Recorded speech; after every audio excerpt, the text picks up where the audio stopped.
प्रेरक का अंदाज अब कुछ ज्यादा ही रूड होता जा रहा था। उसी समय नक्श सोफे से उठा और धीमे अंदाज में हिरेन मोदी की तरफ बढ़ा।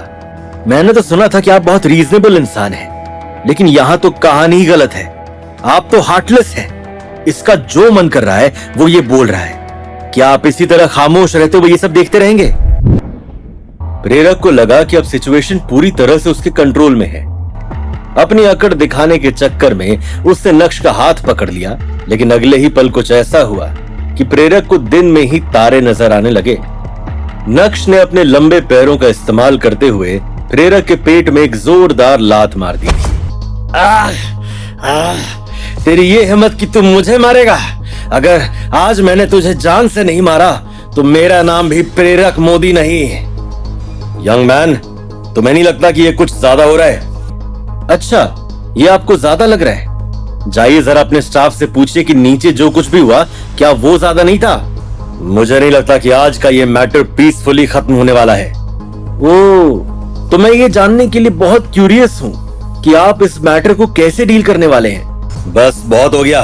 तुम्हें अभी के अभी प्रेरक से माफी मांगनी होगी, और जिस तरह से तुम दोनों ने उसका नीचे और मेरे सामने अपमान किया है, तुम्हें उसका कॉम्पनसेशन देना होगा, पूरे 50 लाख। इसी बीच डायरेक्टर शर्मा ने अपनी बात रखने की कोशिश की, लेकिन मोदी साहब ने उनके चेहरे पर एक थप्पड़ जड़ दिया। शर्मा, तुम अब इस कंपनी, इस ग्रुप के मेंबर नहीं रहे। दफा हो जाओ, वरना मुझे सिक्योरिटी को बुलाकर तुम्हें बाहर फेंकवाना पड़ेगा। मिस्टर मोदी, आपकी ये हिम्मत कि आप अपने ही लोगों को मार रहे हैं? ओह, तुम हिम्मत की बात कर रहे हो? कोई भी ऐरा गैरा आएगा और मेरे सामने अकड़ दिखाएगा और मैं चुप बैठूंगा? ये मेरी कंपनी है, यहाँ का मालिक मैं हूँ। दर्द से छटपटाते हुए जैसे तैसे प्रेरक जमीन से उठा और अपना फोन बाहर निकालते हुए उसने एक कॉल किया। मिस्टर नैनीवाल, आप कहां पर हैं? मुझे किसी ने बहुत बेरहमी से मारा है। आप जल्दी से जल्दी कुछ आदमी को लेकर मोदी ग्रुप पहुंचिए। मैं 14 फ्लोर पर मेरे कैबिन में हूँ। उधर अनिका अभी भी प्राची के साथ नीचे हॉल में नक्श का इंतजार कर रही थी। नक्श को ऊपर गए हुए काफी समय हो गया था। ये सोचकर उसका दिल घबराता जा रहा था, लेकिन दूसरी तरफ मिस्टर नैनीवाल को कॉल करने के बाद प्रेरक में और भी ज्यादा जोश आ गया था। आज मैं तेरी टांगे तोड़वा कर रहूंगा। नक्श की बात सुनकर प्रेरक का कलेजा उसके मुंह तक आ गया था।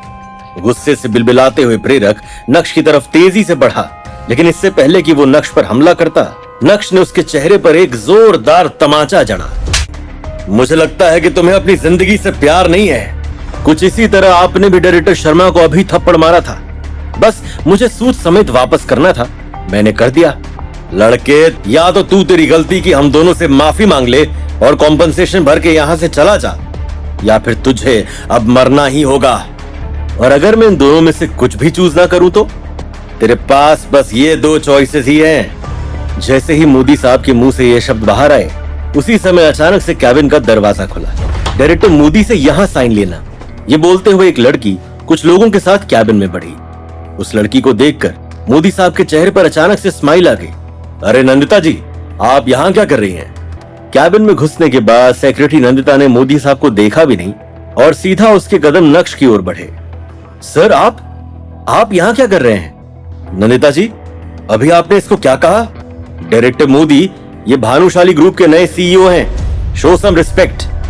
जैसे ही नंदिता ने अपनी बात बोलकर खत्म की, वैसे ही मोदी साहब के चेहरे पर पसीने छूटने लगे थे। प्रेरक को भी अपने कानों पर यकीन नहीं हो रहा था। सीईओ? सीईओ? क्या बात है। मोदी साहब के मुंह से ये सुनकर मुझे काफी अच्छा लगा। लेकिन मोदी साहब, मेरे पास सिर्फ 2 ही चॉइसेस हैं, या तो मैं आपसे और प्रेरक से माफी मांग लूं या फिर मरने के लिए तैयार हो जाऊं, है ना? अरे नहीं, 50 लाख का कॉम्पनसेशन भी तो भरना है। सीईओ सर, मैं आपको पहले पहचान नहीं पाया, मैं आपसे माफी मांगता हूं। अच्छा, अगर ऐसी बात है तो अगर मेरी जगह भी कोई और होता तो आप उसे तो मरवा ही देते, है ना?